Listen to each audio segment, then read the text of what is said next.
નામ યશભાઈ ગોપભાઈ પવાર છે. હું ધોરણ 7 માં અભ્યાસ કરું છું. આજે હું આચાર્ય વિશે કહીશ. મેદાન અને માપ. ખેલાડીથી નિશાનનું અંતર 70 મીટર હોય છે અને ટાર્ગેટનો વ્યાસ 122 સેમી હોય છે. Compound archery.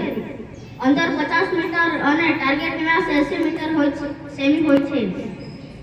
ભારતીય પરંપરાગત આર્ચરી. અંતર વિસ્તાર મુજબ બદલાય છે, 30 થી 70 મીટર. આર્ચરીના પ્રકાર. રેકર્વ બો ઓલિમ્પિકમાં ઉપયોગ થાય છે. કમ્પાઉન્ડ બો મિશનરી પુલિસ સિસ્ટમ સાથે. પરંપરાગત. ભારત લોકપ્રિય. ભારતમાં જાણીતા આર્ચર લિમ્બારામ ભારતનો રોબિનહૂડ કહેવાય છે. દીપિકા કુમારી વિશ્વકપમાં 1 સુધી પહોંચેલ. અતુલ દાસ ઓલિમ્પિક ખેલાડી.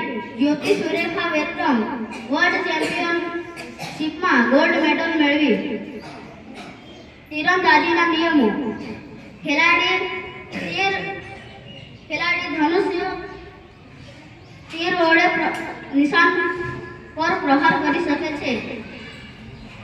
નિશાન ટાર્ગેટ ગોળાકાર હોય છે, જેમાં રંગની વર્તુળો હોય છે. મધ્યમ ભાગ પર તીર વાગે ત્યારે સર્વાધિક 10 પોઈન્ટ મળે છે. Thank you.